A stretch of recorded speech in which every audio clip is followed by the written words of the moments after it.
Terima kasih sudah menonton video ini geng squad, tapi jangan lupa tekan tombol subscribe-nya ya. Karena subscribe itu gratis, dan jangan lupa juga tekan tombol loncengnya agar kalian dapat video-video terbaru dari channel ini geng.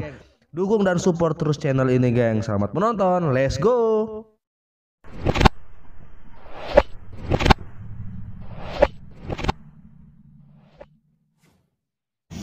Assalamualaikum warahmatullahi wabarakatuh teman-temanku semua, welcome back to my channel. Jadi hari ini kita ketemu lagi di channel Bang Wahyu. Jadi hari ini kita karena lagi situasi lagi lockdown ya, jadi nggak memungkinkan untuk berjalan atau pergi herping atau pergi ngetrip dan lain-lain.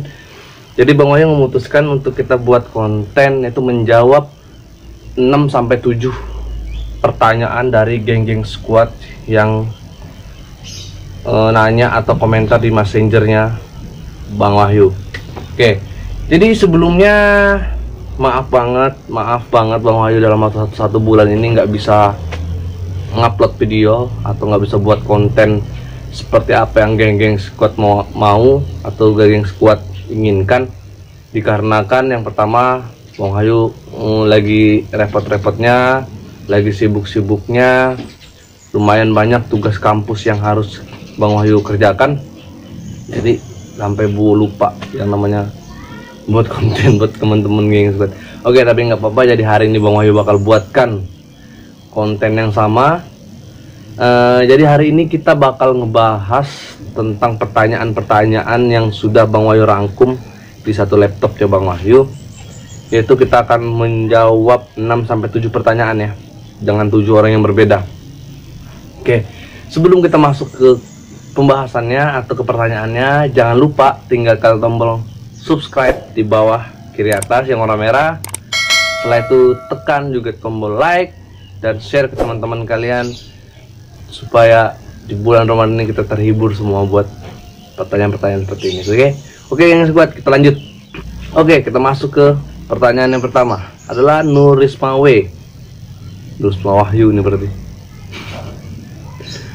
Oke, pertanyaannya, Assalamualaikum Bang Wahyu, mau nanya dong Bang, ceritakan hal terkonyol yang pernah Abang lakukan selama hidup Bang.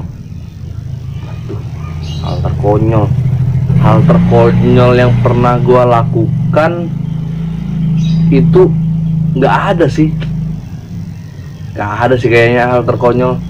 Mungkin kalau hal-hal terekstrim banyak ya hal terkonyol. Oke lah, mungkin salah satunya nih, hal terkonyol yang pernah gua lakukan itu pada saat gua nggak sengaja ngebakar kantor kepala sekolah pas gue SD. Itu kayaknya konyol banget sih gua rasa, karena kenapa, niatnya bukan pengen bakar kantor kepala sekolah, niatnya cuma pengen bakar tawon malah kebakaran sama kantor-kantor capseknya. Tahunnya kebakar, kantor capseknya juga terbakar separuh habis tuh waktu itu teman-teman. Ya ekstrim plus konyol juga. Konyolnya kok bisa terbakar gitu, nah padahal cuma kok bisa lupa sama api. Oke lah, pertanyaan yang kedua adalah pertanyaan dari Udin Pratama. Oke, selamat malam Bang. Oke, malam. Saya Udin Pratama Bang di Semarang. Woi, halo Semarang, dari Semarang nih. Saya mau nanya nih Bang, Abang kan relawan PMI nih, ceritakan dong Bang, tahun berapa gabung di organisasi PMI? Makasih Bang. Oke, kayaknya Udin pertama ini anggota PMI dari Semarang. Oke, si Amototi Fratelli, Udin pertama. Oke, benar, saya anggota PMI. Itu saya dari Madya ya. Jadi anggota PMI itu kan jadi PMI itu ada 5 tingkatan. PMR Mula, Madya, Wira, KSR, dan TSR. Nah, jadi saya sudah KSR sekarang. Tapi kan pertanyaan kan, mulai kapan gabung di PMI? Gue gabung di PMI itu mulai saya PMR Madya. Waktu itu masih SMP atau MTS sederajat lah. Gue gabung di PMR Madya tahun 2012 kalau nggak salah. Tahun 2012 bulan Desember atau November. tapi pelantikannya Desember bulan tahun 2012. Di bulan 12 gue pelantikan Madya. Jadi pelantikan itu gue kebetulan juga gue angkatan pertama di PMR Madya Samboja. Gue angkatan pertama karena gue baru pertama kali PMI sudah terbuka, gue ikut pelantikan angkatan pertama kami, angkatan tahun 2012. Jadi pada saat itu ada pelantikan akbar, pelantikan PMR Madya, PMR Wira, KSR dan TSR. Jadi seperti itu Tanu. Buat Udin pertama pertanyaannya, gue bergabung di PMI tahun 2012 dari SMP, dari PMR Madya gue. Oke, pertanyaan yang ketiga adalah BTR Tio. Ini serius BTR, Bigitron. BTR Tio. Assalamualaikum Bang. Waalaikumsalam. Saya mau nanya dong Bang, negara kita kan sekarang dilanda wabah COVID-19 nih. Kayak mana Bang biar terhindar dari wabah tersebut Bang? Makasih Bang. Ya diam di rumah, stay home. Diam di rumah agar kita bisa memutus tali atau memutus jalur sutra penyebaran virus corona ke masyarakat sekitar. Diam di rumah. Usul gua cuma diam di rumah dan hidup bersih. Jadi usahakan pada saat di luar ini yang banyak teman-teman banyak salah. Kenapa gua bilang salah? Pada saat di luar kebanyakan kalau orang megang muka itu pasti langsung megang tangan seperti ini kan. Sebaiknya pada saat wabah COVID seperti ini, pada saat kita berjalan, mungkin bagian kita ada yang gatal, sebaiknya jangan menggunakan tangan langsung meraba muka. Sebaiknya baju bagian dalam kita balik, baru kita bisa hapuskan atau kita gosokkan ke muka yang bagian gatal. Seperti itu bagusnya. Jadi nggak harus langsung penting, apalagi sekarang wabah kan. Oke lah, it's okay kalau daerah itu nggak terkena zona merah. Tapi kalau terkena zona merah, hati-hati teman-teman ya. Pembersih tangan, usahakan cuci tangan sebelum keluar rumah, cuci tangan sebelum masuk rumah, usahakan hidup bersih lah. Oke, jadi kayak gitu buat BTR Tio. Pemain gamers nih nanyakan masalah COVID. Oke, yang keempat adalah Imma, Imma. Bang Wahyu, mau nanya dong, bulan Ramadan kayak gini enaknya ngabuburit di mana Bang? Dengan keadaan COVID gini Bang, jenuh nih di rumah doang. Ya, tanya sebenarnya ini nggak harus gue jawab sih. Ya, soalnya pertanyaan yang istilahnya pertanyaan dia, tapi dia bisa jawab sendiri. Bang Wahyu menanya dong, diam di rumah lah, kan lagi COVID. Diam di rumah, stay di rumah, karena situasi lagi nggak memungkinkan untuk berjalan-jalan atau ngabuburit ke tempat lain. Kalau mau ngabuburit sendirian aja di tempat sepi, ya, di pantai kah, di hutan kah, atau di kamar kalian masing-masing kah sambil nonton di YouTube kan. Oke, itu buat pertanyaan Imma. Benar jawabannya Imma. Oke, yang berikutnya adalah yang kelima. Oke, anak petualang, anak bolang berarti. Bolang, anak petualang. Bang Wahyu, saya mau nanya nih. Bang Wahyu kapan buat konten vlog herping lagi Bang? Kangen nih sama vlog herping ke Bang. Kangen nih sama vlog herping ke hutan. Oke, pertanyaan buat anak petualang atau bolang. Saya bakal buat konten herping lagi pada saat situasi COVID ini sudah berakhir, ya. Saya bakal ngadakan vlog herping atau pergi adventure ke hutan atau ke tempat rekreasi yang kira-kira ekstrim setelah COVID ini berakhir. Karena kenapa saya pengen mengikuti aturan pemerintah, yaitu tetap di rumah. Seperti itu. Jadi buat masalah herping, buat masalah vlog, gampang lah, ya kan? Gampang, tapi keamanan dan kenyamanan situasi sekitar itu harus kita jaga tetap kan. Jadi pertanyaannya anak petualang, kapan saya pengen buat vlog konten herfing lagi setelah COVID ini berakhir. Thank you. Yang keenam adalah pertanyaan dari Jalaluddin. Hey bro, buat konten prank dong bro. Kayaknya menarik tuh. Oke, Jalaluddin, usul untuk konten prank. Oke, jadi gini abang, mungkin abang Jalaluddin ya, atau adik Jalaluddin, atau teman Jalaluddin. Jadi gue sebenarnya pengen buat konten prank, pengen banget buat konten prank. Tapi kalau buat sekarang kayaknya belum bisa buat konten prank. Kenapa? Yang pertama adalah situasi masih situasi COVID. Yang kedua, konten pranknya gue nggak pengen seperti orang-orang di luar sana, apalagi lagi sebenarnya sudah rawan sih konten-konten prank-prank gini teman-teman. Apalagi ada YouTubers yang di penjara karena konten prank. Jadi gue nggak berani ambil resiko sebenarnya. Tapi it's okay, nggak masalah. Cepat atau lambat Bang Wahyu bakal buat konten prank and magic lah ya.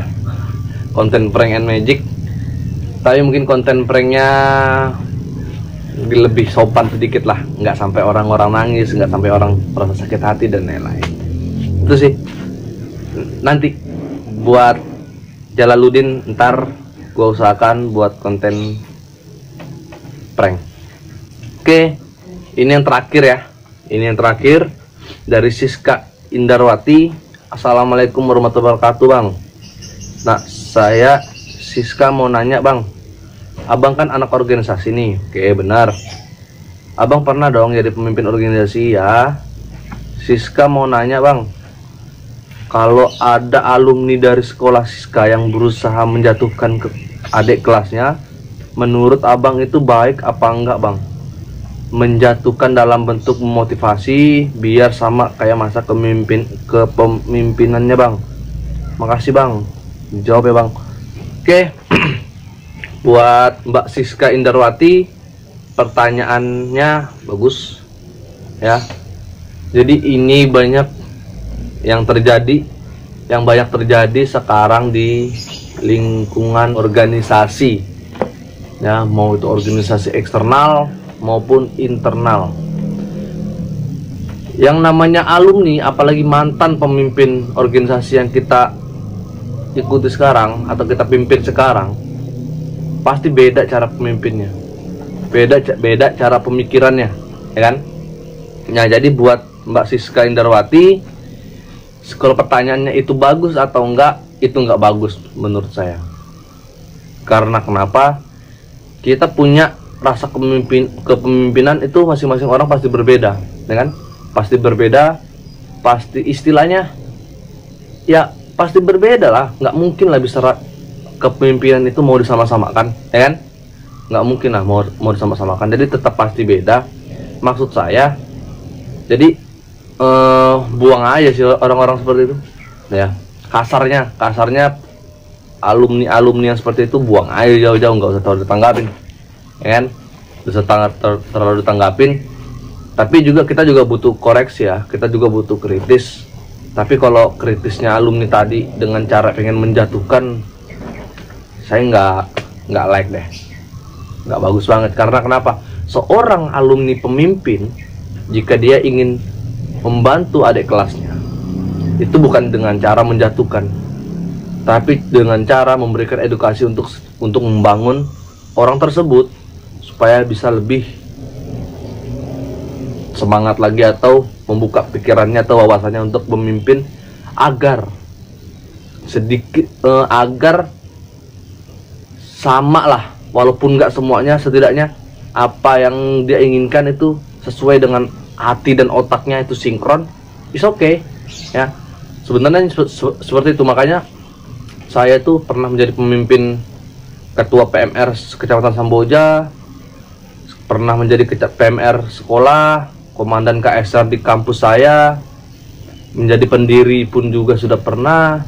Sekarang menjadi ketua himpunan mahasiswa di jurusan saya, ada di prodi saya. Saya nggak pernah yang namanya kamu harus sama seperti saya, kamu harus sama seperti saya. Enggak, saya cuma bilang, jika dia pengen membuat situasi kegiatan, saya bakal bilangin, kalau buat kegiatan, lihat feedback dan feedbacknya, outputnya apa, input yang kita masukkan, outputnya ke kita apa. Saya selalu memberikan motivasi seperti itu, supaya mereka juga bisa, istilahnya pada saat mereka pengen bertindak, mereka harus tahu outputnya dulu apa, feedback buat mereka itu apa, keuntungan buat mereka itu apa. Saya selalu mengingatkan seperti itu. Jadi buat Siska Indarwati, jika ada alumni yang seperti itu, saran saya nggak usah dihiraukan, nggak usah didengarkan, karena itu nggak baik. Alumni yang baik, alumni yang benar itu bakal memberikan edukasi membangun, bukan menjatuhkan seperti Siska Indarwati bilang kan tadi. Oke, terima kasih. Jadi kita ada menjawab 7 pertanyaan tadi dari Nurismawe, Udin pertama, BTRT, Ima anak petualang, Jalaluddin, dan Siska Indarwati. Ya, Siska Indarwati. Buat teman-teman, dari 7 pertanyaan ini yang mana kira-kira benar atau yang teman-teman pengen pertanyakan, bisa komen di bawah. Misal komen istilahnya pertanyaan yang baik dan bagus itu yang mana yang kalian setuju, silahkan komen di bawah. Nomor 1, komen nomornya aja, 1, 2, 3, 4, 5, 6, dan 7. Mau pakai nama silahkan juga, nama pengomen akan. Jadi buat teman-teman yang pengen bertanya ke Bang Wahyu tentang apapun, tentang penyakit, tentang organisasi, tentang pengalaman pribadi, asal jangan percintaan ya. Setelah itu tentang sahabat, tentang dunianya Bang Wahyu, silahkan komen. Bisa komen di Facebooknya Bang Wahyu yang ada di bawah kanan, atau komen di messengernya Wahyu, Bang Wahyu di kanan atas, dan komen di IG-nya Bang Wahyu di kiri atas, dan subscribe di kiri bawah. Thanks for watching. Bang Wahyu pamit, bye bye.